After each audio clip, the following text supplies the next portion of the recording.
What would you do if you discovered your family had erased you from their lives? Not with words, but with ink and intent, leaving you nothing but a lie about love? It was a raw April twilight in Boise, Idaho, the wind howling down from the Sawtooth Mountains, bitter and unrelenting. As I faced that gut-wrenching truth, I'd come to my parents' sagging ranch house to sift through their financial mess, a chore I'd shouldered for years as Sage Ellis, the dependable daughter. But that night, a will buried in the clutter revealed a betrayal so sharp it stole my breath. $3.2 million, all to my sister, Piper, me, nothing. Do I confront them, 1, or walk away, 2? Comment your choice, 1 or 2, below. And don't forget to like and subscribe to Graceful Revenge Diaries for more. If you love stories of resilience, reclaiming justice with style, and rediscovering your worth, hit that subscribe button for Graceful Revenge now. Don't forget to turn on notifications so you never miss a video. Let's dive into the power of elegant revenge and life's deepest lessons together. The dining room table groaned under a chaotic sprawl of envelopes, past due notices, grocery flyers, and crumpled receipts. When I unearthed it, a thick, cream-colored envelope tucked beneath a stack of old takeout menus, its edges worn but deliberate. Last will and testament of Robert Ellis. My stomach twisted into a tight knot, a visceral alarm I couldn't ignore. Wills weren't casual discoveries. Not in this family, not in this house, where every corner sagged with the weight of unspoken burdens. I stared at it, the paper cold against my fingertips, then tore it open with trembling hands, the sound of ripping paper slicing through the stillness like a blade through flesh. 10 lines in, my breath snagged in my throat, sharp and jagged, as if I'd swallowed shards of glass. $3.2 million, the house I'd rescued from foreclosure when Dad's auto repair shop went under 5 years ago. The savings I'd padded with countless late-night audits during Mom's heart surgery, every fragment of their estate, was bequeathed entirely to my younger sister, Piper. My name? Erased. Not a whisper, not a single cent. Just a hollow, impersonal closing. To our daughters, with boundless love and affection. Boundless love. The words burned like acid on an open wound as I shoved the will into my satchel, my hands shaking so violently I knocked over a stack of papers, scattering them across the linoleum floor like fallen leaves. Dad trudged in from the garage, his denim jacket streaked with grease, a tumbler of bourbon glinting in his weathered hand. "Find those tax receipts yet, Sage?" he asked, his voice rough and gravelly from decades of shouting over engines. I forced a smile, my jaw so tight it felt like it might snap. "Still digging through the mess," I said, keeping my tone steady despite the storm raging inside me. I couldn't confront him, not yet, not when my mind was still reeling, grasping for a lifeline in the wreckage of this revelation. The betrayal coiled in my chest like a venomous snake, its fangs sinking deeper with every heartbeat as I drove home through the swirling snow, my headlights carving faint, jagged paths through the darkness. I was 14, standing in the shop's cluttered office, balancing a ledger while Dad smoked a cigarette, and Piper twirled in a new dress he'd bought her with money we didn't have. "You're my steady hand, Sage," he'd said, clapping my shoulder with a grin that made me feel 10 feet tall. "Piper's too wild. She needs you to keep her on track." I'd swelled with pride, oblivious to how that role would one day become a chain around my neck, dragging me down while they lifted her up on a pedestal I'd never been invited to climb. The next morning, I sat at my desk in my small Boise office, tracing a client's falsified expense reports with a mechanical focus that kept my mind from spiraling. My phone buzzed insistently, pulling me back to reality. It was Mom, Diane Ellis, her voice slipping through the line with that familiar blend of warmth and subtle desperation I'd come to recognize over the years. "Sage, honey," she said, soft and pleading, "we're really strapped this month. Could you send $3,200 to cover the electric bill and some plumbing repairs? The house is falling apart." I didn't even blink. "Sure, Mom," I said, wiring the money from my savings account during a quick coffee break, my fingers moving over the app with the practiced ease of someone who'd done this 100 times before. I'd always been their safety net, unshakable Sage, the one who never hesitated, never said no, even when it left me stretched thin. That night, I collapsed onto my sectional couch in my modest apartment, a glass of Pinot Noir in hand, the deep red liquid catching the dim light as I scrolled through Instagram to unwind from the day's wait. Piper's story flared up on my screen like a slap across the face. Her lounging at a luxurious spa retreat in Sun Valley, sipping champagne by a roaring fireplace. Her caption a smug, spring vibes, living free and fierce. My glass froze halfway to my lips, the wine trembling slightly in my grip as a cold realization sank in. More posts cascaded across the screen, cashmere scarves draped over her shoulders, a lobster dinner plated with artistic precision, a new wristwatch glinting under soft lighting. That $3,200 wasn't fixing leaky pipes or keeping the lights on. It was funding her extravagance, her indulgence, while I sat here with the scraps of their gratitude. I dialed her number, my pulse hammering in my ears like a war drum. "Piper, did you use my money for that spa trip?" I asked, my voice tight with barely contained anger. She laughed, the sound light and cutting, like a blade wrapped in silk. "God, Sage, relax already. It's not like you're hurting for cash. You've got that fancy accountant job." "That's not the damn point," I snapped, my tone rising sharply, cutting through her flippancy. "I sent that money for Mom and Dad, not your champagne and massages." "You're so paranoid," she said dismissively, then hung up with a click that echoed in my skull like a gunshot. I stared at the blank screen, the wine turning bitter on my tongue, my stomach churning with a volatile mix of rage, betrayal, and a creeping sense of disbelief. They weren't just sidelining me, they were bleeding me dry, and they didn't even care enough to hide it. Should I just let this slide again? It's only money, and I've always given more than I've gotten. It's who I am, isn't it? The dutiful daughter, the one who picks up the pieces. But this isn't giving anymore. It's taking, plain and simple, a theft dressed up as family need. Do I swallow it like I always have? Keep the peace to avoid the mess of confrontation? Or do I push back and risk shattering what little we have left? Forgiveness feels noble, like the right thing, but so does standing up for myself after years of being their doormat. I'm torn, and the weight of it is crushing me. The next day, a thin layer of snow dusted Boise's streets, softening the edges of the city as I rummaged through a storage trunk in my basement, my fingers brushing over old birthday cards, faded Polaroids, and fragments of a family life I'd once thought valued me. One photograph stopped me cold, freezing the air in my lungs like a sudden frost. Me and Piper at 15 and 17, decorating the Christmas tree on our parents' front porch.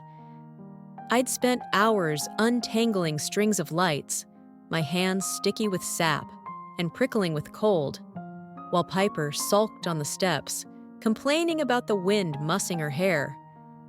When Mom snapped the picture, she'd hugged Piper first, cooing, "You're my little artist, making it so pretty." Her arms tight around her, while I stood in the background, smiling quietly, content to be the worker bee who made it all possible. Now, that memory felt like a punch to the gut. a cruel reminder of where I'd always stood, unseen, uncelebrated, a prop in their spotlight.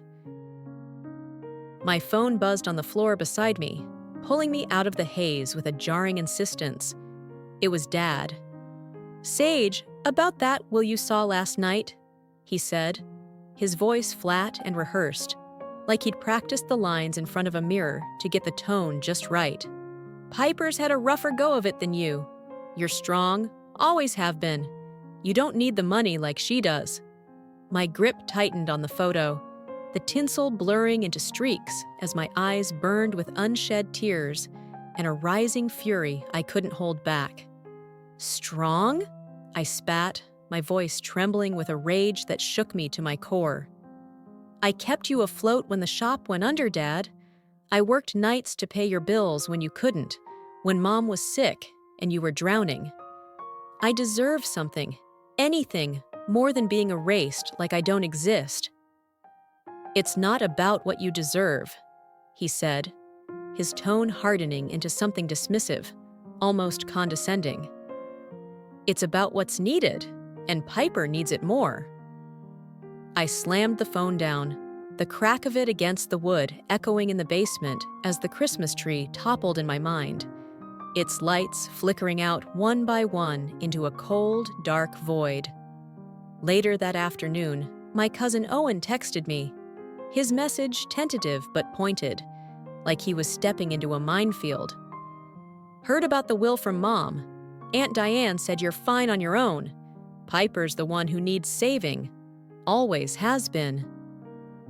Saving. I opened Instagram, my fingers moving on autopilot, and there was Piper's latest post staring back at me.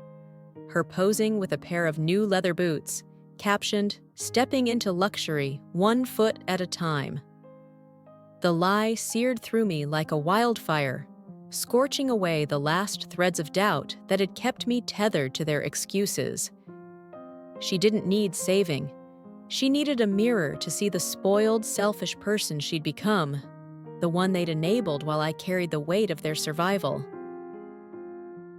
I was 21, home from college for the summer, hunched over the kitchen table with a calculator and a stack of bills, while Piper stumbled in late, reeking of cheap beer and perfume. She'd crashed Dad's truck the week before, a reckless joyride that cost us hundreds, and he'd handed her $300 to feel better, his arms slung around her shoulders like she was the victim. I'd stayed up all night balancing their budget, my eyes gritty with fatigue, and when I showed him the numbers the next morning, he'd just nodded absently, barely glancing my way.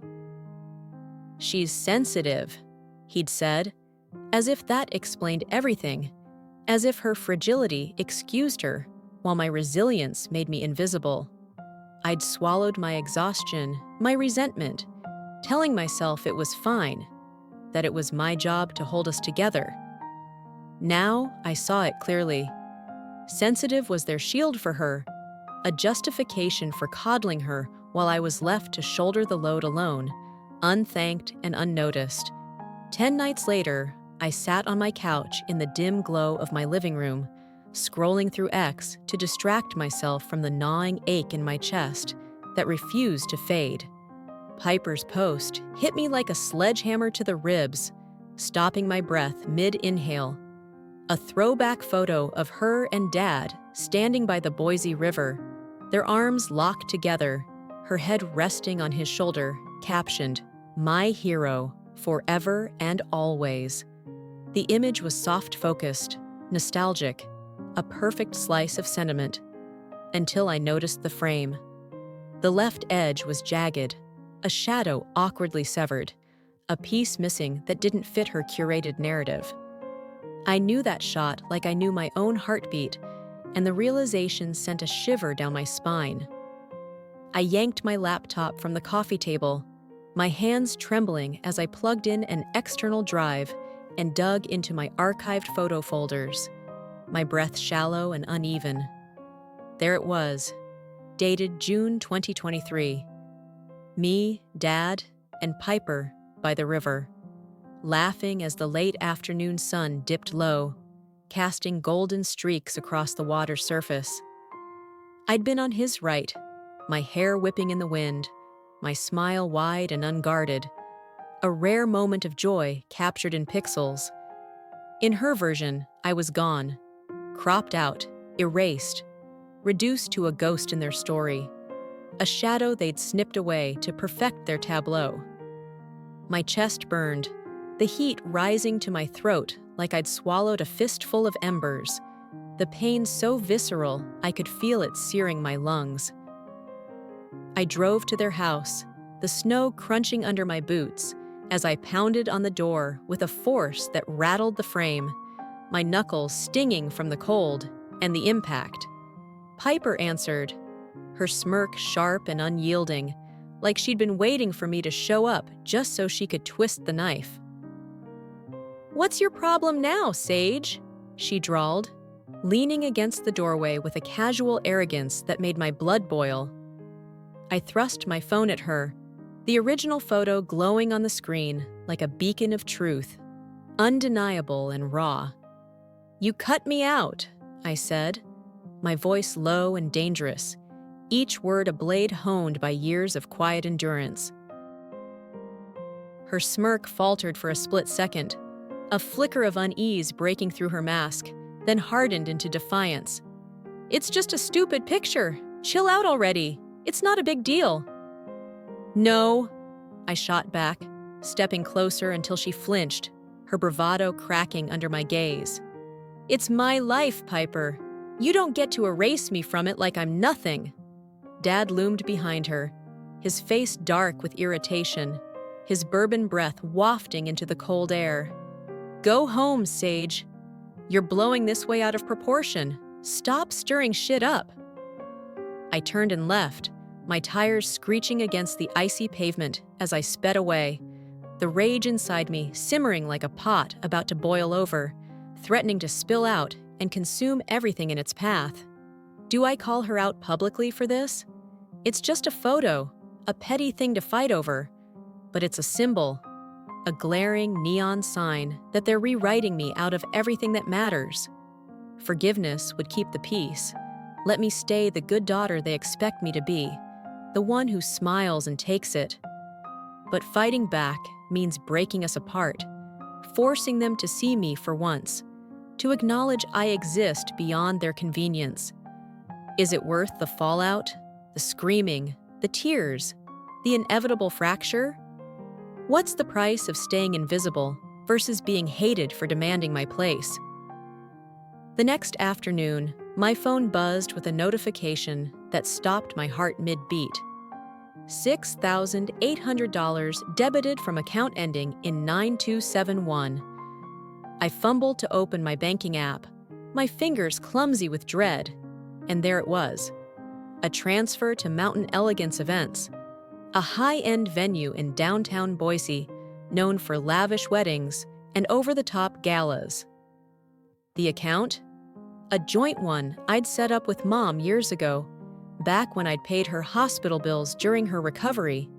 A relic I'd forgotten existed until this moment stabbed me in the back. I called the bank, my voice shaking with a mix of disbelief and fury that made it hard to breathe. "She's a legal co-holder," the representative said, her tone clinical and unyielding, devoid of empathy. "The transaction's authorized. We can't reverse it without her consent." Authorized. Like I'd handed them a blank check to gut me, to strip me bare and leave me bleeding. I sped to their house, the snow swirling around my car like a blizzard of white-hot anger, my hands gripping the steering wheel so tightly my knuckles turned white. Mom answered the door, her apron dusted with flour from some baking project, her face softening into a practiced smile that faltered when she saw my expression. "Sage, what a surprise." "You took $6,800 from me," I cut in, my voice flat and cold, leaving no room for pleasantries or excuses. She sighed, brushing her hands on a towel as if wiping away the accusation with the gesture. "We booked Piper's engagement party, sweetie. It's a big moment for her. You know how special that is. Engagement? I laughed, the sound raw and unhinged, echoing off the porch like a gunshot in the quiet. With my money? Dad stormed in from the living room, his boots thudding against the hardwood, his face flushed with irritation. Quit your whining, Sage. Families pitch in. That's how it works, always has. This isn't pitching in, I roared, my voice shaking the walls, the fury spilling out like a dam breaking. This is theft, plain and simple, stealing from me to throw her a damn party. Piper sauntered up behind him, her smirk as sharp as a blade, cutting through my restraint. You're so petty, Sage. It's just money. Get over it. I turned and slammed the door on my way out, the frame rattling like it might collapse under the weight of my anger, the sound reverberating in my ears as I drove away. They're my family. Do I report this to the bank? Turn it into a legal fight that could send them to jail? It's theft, no question about it. A violation that cuts deeper because it's them. Keeping quiet preserves some shred of our bond, keeps me from being the one who breaks us beyond repair. But taking action, filing a claim, calling it what it is, means war. Means I'm choosing justice over blood, choosing myself over their excuses. Do I owe them my silence after all I've given? Or do I owe myself the right to fight back and reclaim what's mine? The next morning, my phone rang, cutting through the silence of my apartment like a siren piercing the dawn. It was an unknown number, and I almost let it go to voicemail, my finger hovering over the decline button. But something, a gut instinct honed by years of sniffing out lies, made me pick up.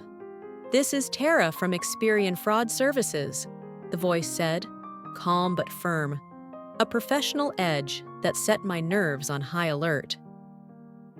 "We're calling to verify a $325,000 personal loan opened in your name yesterday. The co-signer listed is Diane Ellis." My knees buckled, and I gripped the kitchen counter to steady myself, the room tilting around me as the words sank in like a lead weight.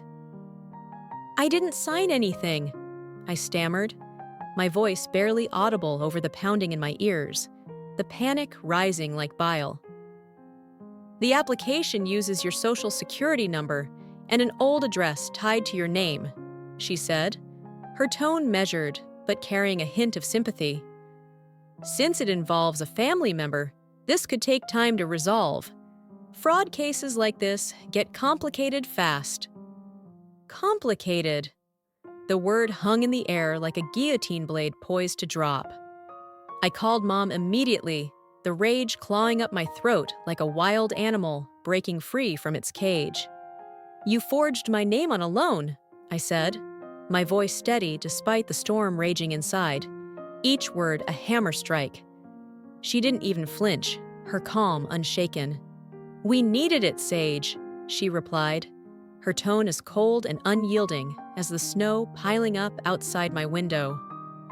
"The shop's drowning in debt again, and we had no other way. Banks won't touch us anymore." "So you destroy my life to save yours?" I shouted, the words tearing out of me, raw and jagged. "You'd have said no," she said simply, as if that justified it all, as if my consent was a formality they could bypass. "This is fraud, Mom. Felony-level fraud." "It's family," she countered, her voice flat, devoid of remorse. I hung up, the phone slipping from my hand to clatter on the counter, the room spinning as the full weight of her words crashed over me like a tidal wave pulling me under. That night, I sat at my desk, staring at the blank screen of my laptop, my fingers hovering over the keys as the candle beside me flickered, casting shadows that danced across the walls. I opened X and typed, my hands trembling with a volatile mix of fury and resolve. My family erased me from their will, stole my money, and forged a $325,000 loan in my name. I'm done being their pawn. I hit post, watching the retweets surge like a tidal wave, each notification a spark feeding the fire that had been smoldering inside me for too long. Piper fired back within minutes, her response dripping with venom. "Lying for attention, pathetic." Mom texted, "You're breaking our hearts, Sage. How could you?" Dad left a voicemail, his voice slurring with bourbon, calling me selfish and ungrateful, a rant I didn't bother to finish. I didn't respond to any of it. I was too busy sharpening my blades, plotting my next move, the wheels already turning in my mind. Can I forgive them for this? They're my parents, my sister. Maybe they're desperate, not malicious, caught in a corner with no way out. But this isn't desperation. It's calculated greed, a betrayal that cuts too deep to excuse with pity. Exposing them means ruining them, tearing apart what's left of us, scattering the pieces beyond repair. Walking away means letting them win, letting them keep what they've stolen from me, my money, my trust, my identity. What's the right choice here? Mercy for their sake, holding on to some shred of family, or truth for mine, reclaiming what they've taken? I don't even know who I am in this mess anymore. Am I the daughter or the avenger? 2 days later, they stormed my office like a pack of wolves descending on prey. Dad, Mom, and Piper, their faces carved from stone and fury, a united front against me. My assistant buzzed me, her voice trembling over the intercom like she was afraid they'd break through the door. "They're here, Sage, and they're refusing to leave. They're demanding to see you, now." I took a deep breath, straightened my spine like a soldier preparing for battle, and walked out to the lobby, my heels clicking against the tile with a steady, deliberate rhythm that belied the chaos churning inside me. Dad spoke first, his voice a growl that filled the space, rough and commanding. "This ends right now, Sage. You're destroying this family with your damn lies. Enough is enough." Mom stepped forward, her eyes glistening with rehearsed tears, her hands clasped in front of her like a martyr. "Let's talk, honey. We can fix this together. Please." Piper sneered, her lips curling into a vicious smirk that bared her teeth. "You're a total joke, you know that? Everyone's laughing at you." I stepped closer, my voice cutting through the air like a blade forged in fire, steady and unyielding. "You stole from me. You erased me from your lives. You don't get to play the victims here. Not after what you've done. Not after years of taking me for granted." Mom's eyes darted nervously, a flicker of guilt breaking through her carefully crafted mask for just a moment. Dad roared, "Enough of this bullshit!" His face reddening as he took a menacing step toward me, his fists clenched. Piper lunged, grabbing my jacket with a snarl that twisted her face into something feral. "Take that damn post down now!" I yanked my arm free, shoving her back with a force that surprised even me. She stumbled, crashing into a chair with a loud thud, the wood creaking under her weight as she sprawled awkwardly. "Touch me again, and I'll end you all," I snarled, my voice a low, dangerous rumble that silenced the room, reverberating off the walls like a thunderclap.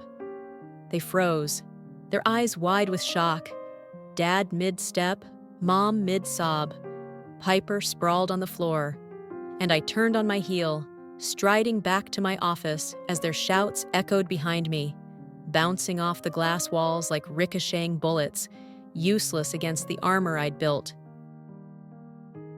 That night, a courier slipped a letter under my apartment door. Ellis and Pierce Legal Services. I tore it open, my hands steady now, the adrenaline still coursing through me, and read the cold, precise words. Mom was suing me for defamation, claiming my ex-post had caused irreparable harm to her reputation and emotional well-being. The accusation was laughable, a desperate swing from a cornered animal, and I let out a harsh, jagged laugh that filled the quiet space. I scanned the document into my growing file of evidence, each page a brick in the fortress I was constructing. They'd thrown the first punch in this legal brawl, but I'd deliver the knockout blow. They'd underestimated me for the last time. They're suing me now. Do I countersue, drag them through the courts, and expose every dirty secret they've buried, risking jail time for them? It's justice, no doubt about it, a chance to make them pay for years of exploitation. But it's also vengeance, a chance to punish them, to twist the knife they've plunged into me. Should I let it go, preserve some fragment of family, walk away with my head high and my hands clean? Or do I fight back, risk becoming the villain in their story, the one who tore us apart for good? Where's the line between what's right and what's ruthless? Am I crossing it, or have they already dragged me over it? The next morning, my phone buzzed with a voicemail from my friend Leah, her voice hesitant and uncertain, tinged with a worry that made my stomach clench. "Sage, what's this about? Someone sent me this. It's you, isn't it?" Attached was an audio file, and I hit play with a sinking feeling that tightened my chest. It was my voice, but twisted and warped into something unrecognizable. "My mom's a thief who deserves to rot in hell with the rest of them." The words were fake, a Frankenstein patchwork stitched together from our last phone call, but the editing was slick, polished enough to sow doubt among anyone who didn't know me well. I had the original recordings, time-stamped and safely stored, but they were banking on confusion, on muddying the waters, to discredit me in the eyes of anyone who'd listen. Later that day, a package arrived at my doorstep. No return address, just a plain brown envelope with my name scrawled in black ink, the handwriting unfamiliar but deliberate. Inside was a USB drive and a single cryptic note. "Use this wisely. It's your ammunition." I plugged it into my laptop, my heart pounding like a war drum as the files loaded, each click amplifying the tension in the room. Recordings filled the screen. Dad and Piper, their voices clear and damning, captured in moments of unguarded scheming that turned my blood to ice. "Sage won't catch the transfers," Piper said, her tone smug and assured, dripping with contempt. "She's too busy playing the martyr, keeping us afloat. Pathetic." Dad chuckled darkly, his voice thick with bourbon and disdain. "She's too soft, too trusting, always has been. We'll keep it small, bleed her slow. She'll never notice." The bank records that followed were a gut punch. $48,000 siphoned from my accounts over the past 7 years, disguised as household expenses or emergency loans I'd never approved. A slow, deliberate drain I'd been too blind or too loyal to see. My blood turned to molten lava, searing through my veins as the full scope of their betrayal sank in, each revelation a hammer blow to the fragile trust I'd clung to. I didn't act on impulse this time. I couldn't afford to. I planned methodically and relentlessly, turning my apartment into a war room over the next 3 days. The snow piled up outside my windows in thick, silent drifts, a stark contrast to the chaos I was orchestrating within as I built a dossier. Every stolen dollar, every lie, every moment they'd taken me for granted. Cross-referencing the USB evidence with my own bank statements, text messages, and emails where Mom had begged for just a little help that always ballooned into more, a pattern I'd ignored for too long. I replayed the recordings, each word fueling my resolve, each laugh a nail in the coffin they'd built for themselves, their voices a haunting echo of the family I'd once believed in. I called Owen late one night, my voice steady despite the storm raging inside me. "Your mom masterminded this whole thing," he whispered, his words rushed and guilty, like he was confessing a sin he'd carried too long. She bragged to me once that you'd never fight back, said you were too soft to see it coming, too loyal. I hung up without a word, my resolve hardening into something unbreakable, a steel forged in the fire of their deceit. I met my lawyer, Karen, in her cluttered downtown office 2 days later, the walls lined with law books and framed degrees that spoke of her decades in the trenches of legal warfare. She flipped through my files, her sharp eyes narrowing as she took in the scope of the evidence, her fingers tapping the USB drive like it was a loaded gun. "This is airtight, Sage," she said, her voice crisp with a mix of admiration and anticipation. "Theft, fraud, identity theft. We can file a civil suit for damages, full restitution plus punitive penalties, and I'd strongly recommend pushing for criminal charges too. Forgery's a felony in Idaho, and with this audio, they're cooked. There's no wriggling out of it." I leaned back in the chair, my mind racing as I weighed the paths ahead. "What if I leak it first?" I asked, my voice low but firm. "Put it all out there. Let the public see before the courts do?" She raised an eyebrow, a faint smile tugging at her lips, a glint of mischief in her eyes. "Risky as hell, but it could work like a charm. Shame them into a corner, force their hand, maybe even push them to settle before trial to avoid the spotlight. But the backlash could hit you hard. People love a family drama until it gets too messy. Then they turn on the messenger." I nodded, already drafting the plan in my head, the gears turning with a precision I hadn't known I possessed. For the next week, I holed up in my apartment, the snow outside falling in relentless sheets, blanketing Boise in a hush that felt like the calm before a storm I was about to unleash. I crafted a press release, short, brutal, and factual, pairing it with snippets of the audio and redacted bank records, enough to damn them without tipping my full legal hand just yet.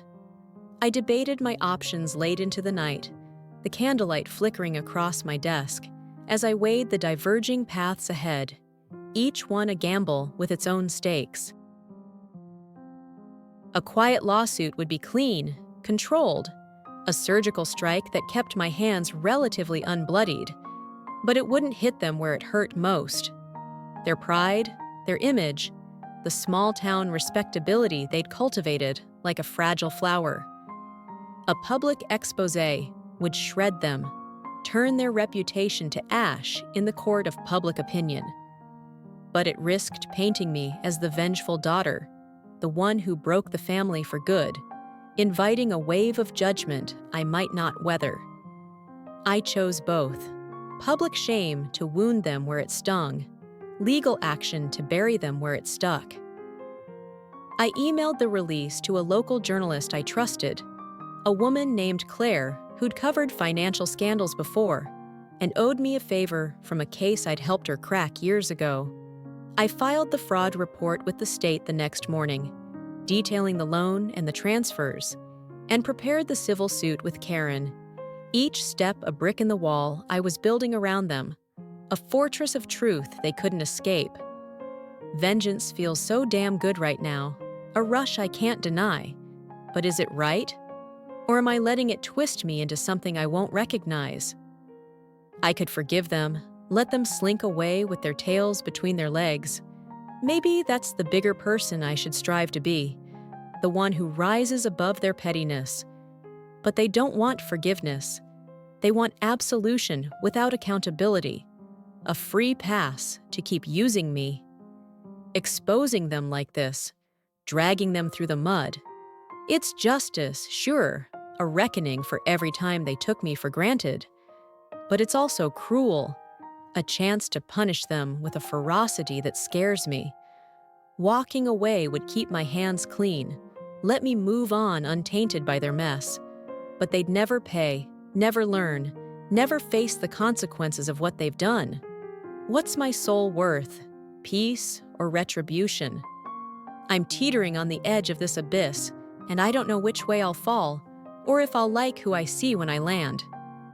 The next morning, an email pinged through the quiet of my apartment, cutting through the haze of my sleepless night like a blade through fog.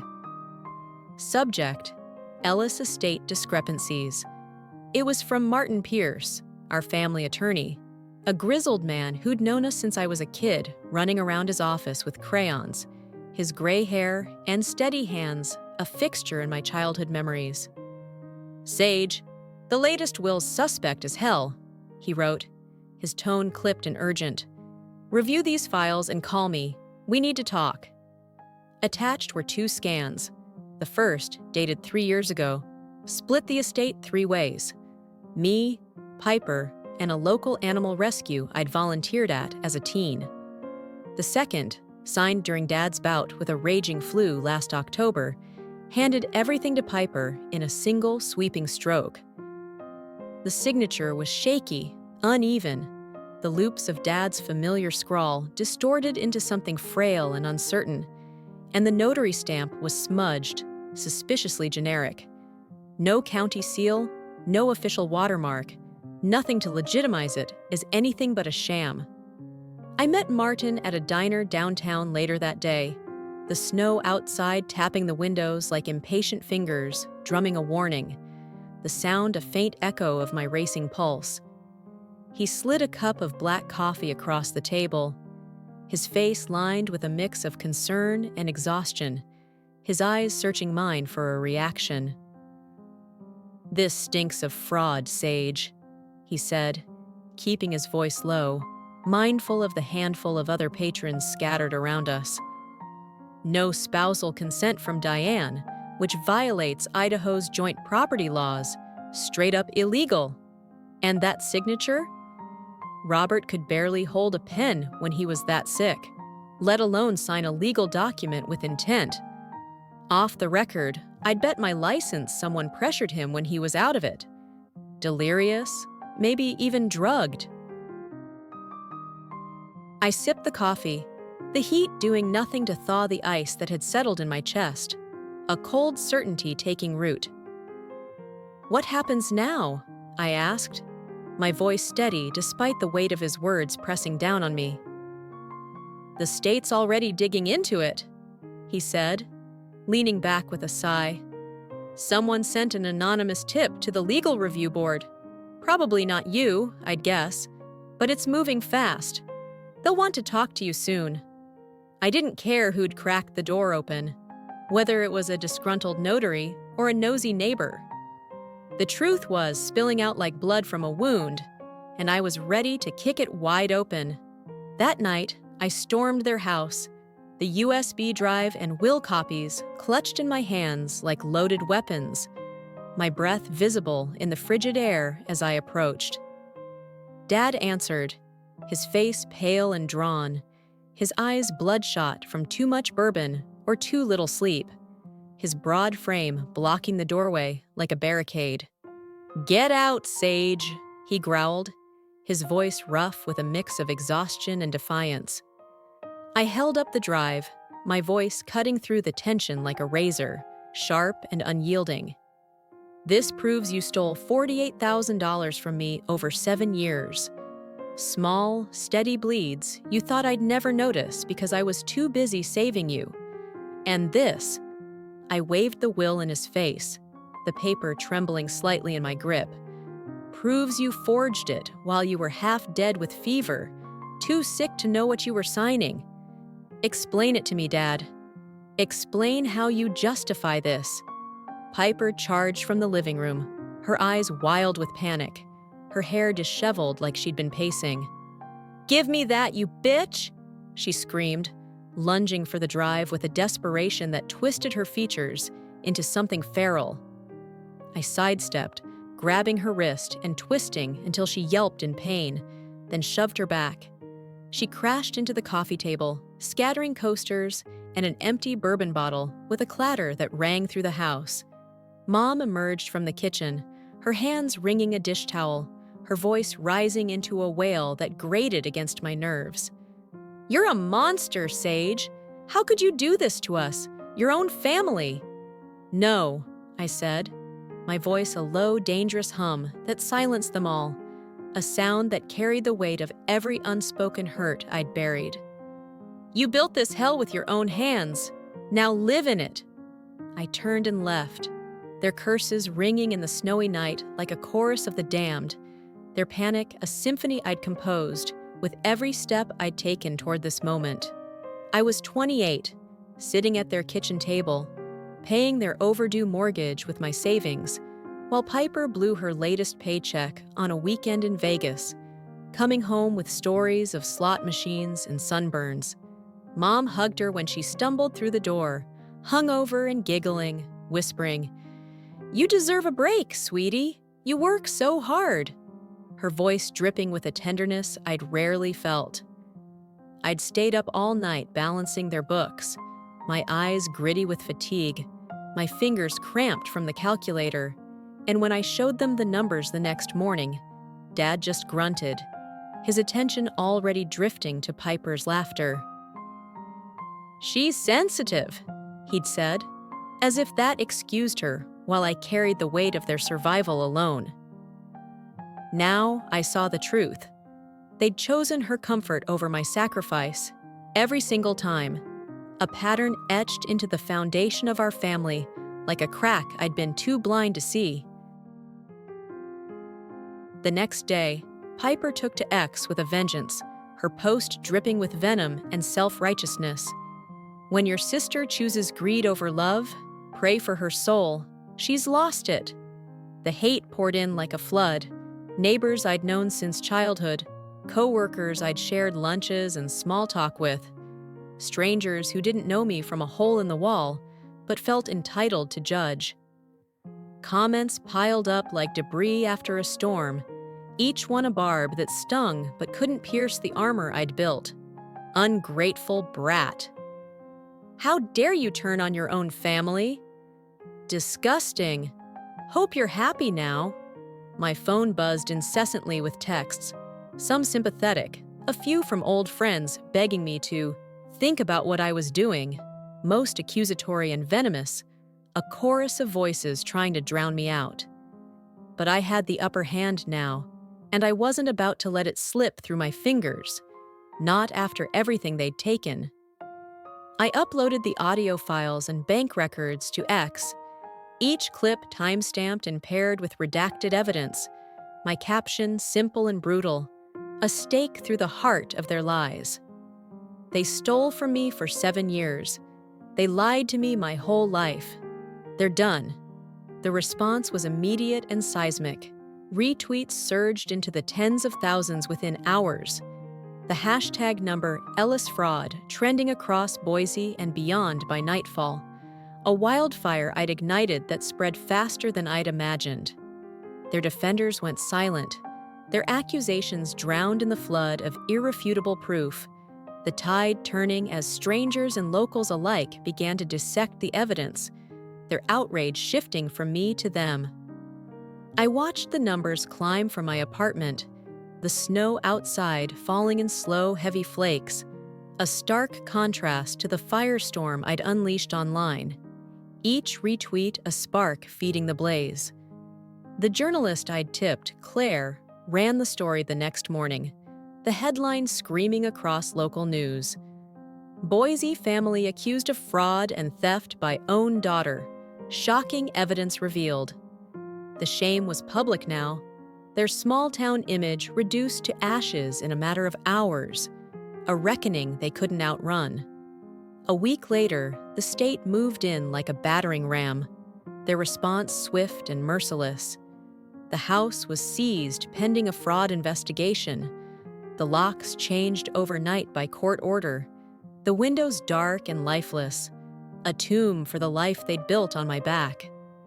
Dad was summoned to court, facing charges of forgery, theft, and wire fraud, felonies that could land him years behind bars.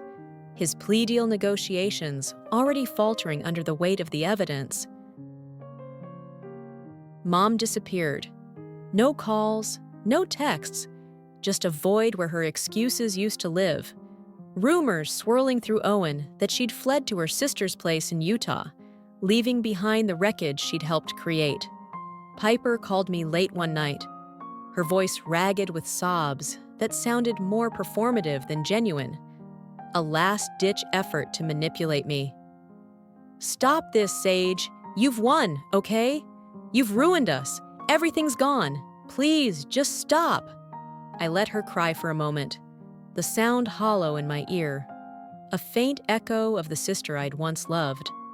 Then spoke, my voice calm and unyielding, cutting through her theatrics. "No, Piper.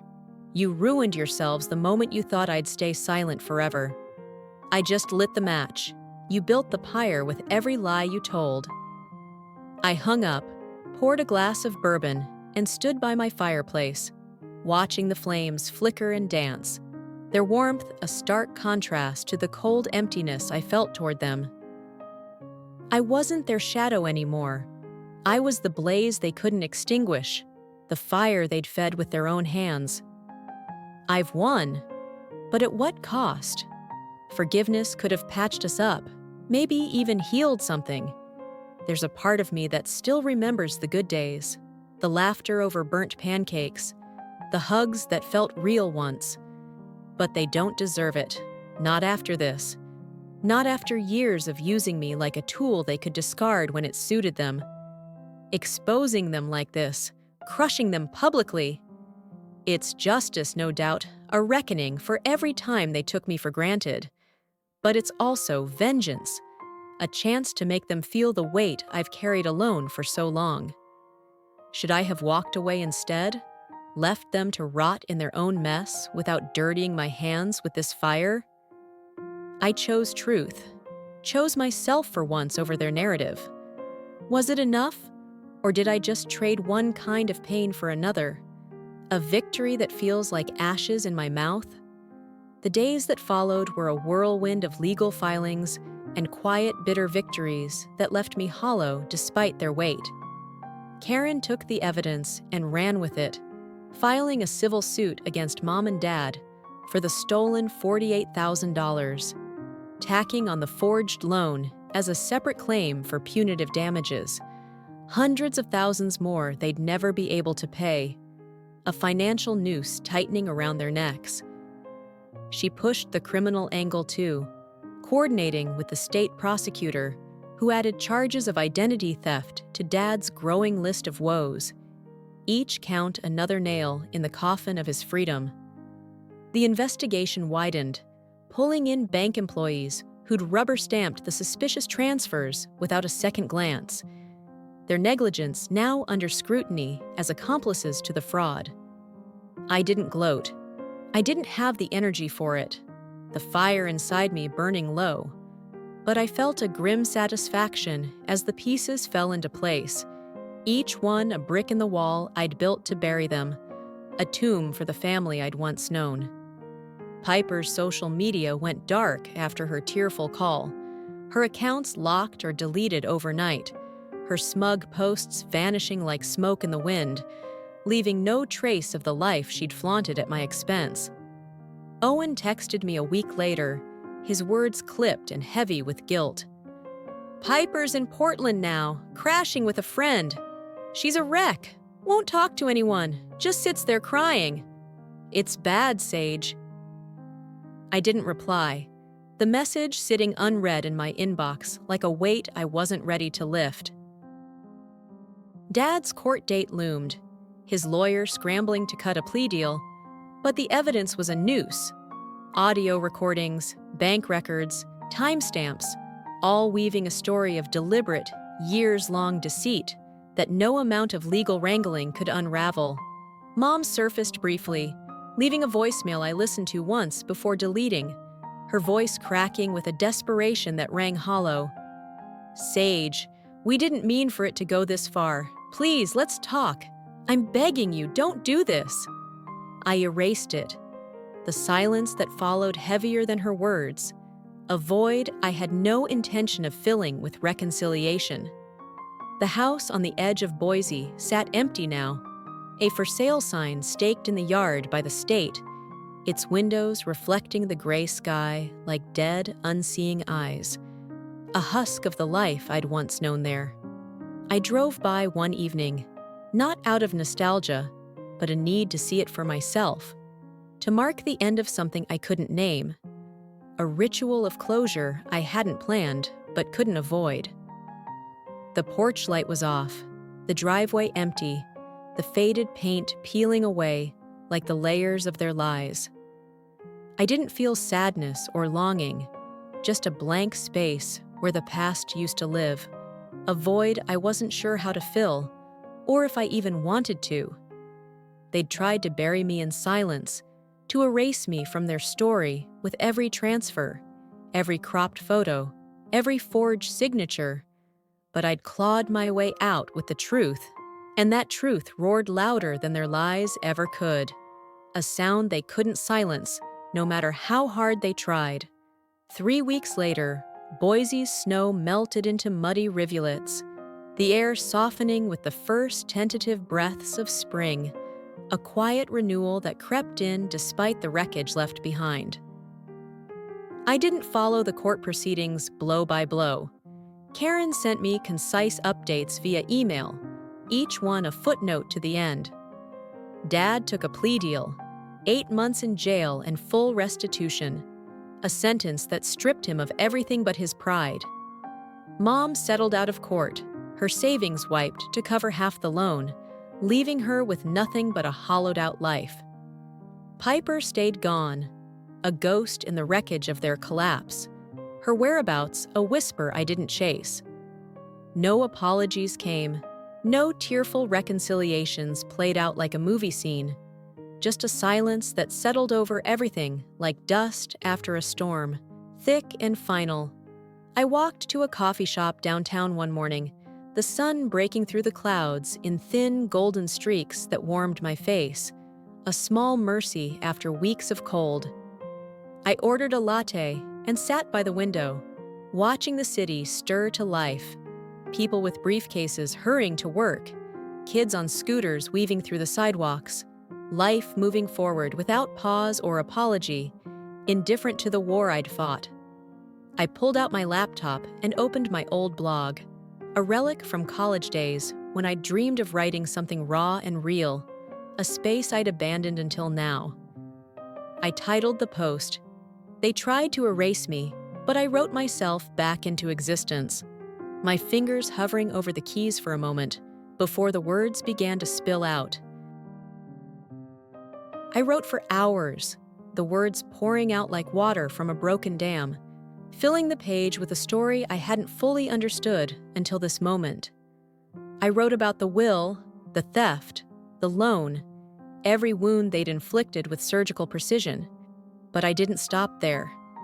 I wrote about the years I'd spent giving, the quiet sacrifices I'd made without complaint, the Christmas trees I'd strung with lights while Piper painted her nails, the budgets I'd balanced while they slept, the nights I'd stayed up alone to keep their world from collapsing.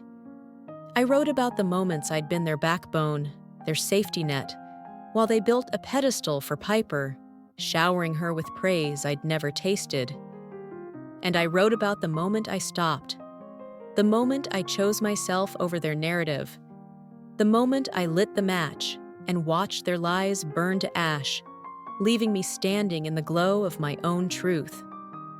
A woman approached my table as I finished, her face vaguely familiar under the lines of time, her gray hair pulled back in a loose bun. "You're Sage, right?" she asked, her voice warm and steady, cutting through the hum of the coffee shop. "You helped me catch my ex-husband's fraud a few years back, saved my house when I thought I'd lose it all. I never forgot that." I nodded, a faint smile tugging at my lips, the memory surfacing like a lifeline. "Glad I could help," I said, the words feeling lighter than they had in months, a small anchor in the storm.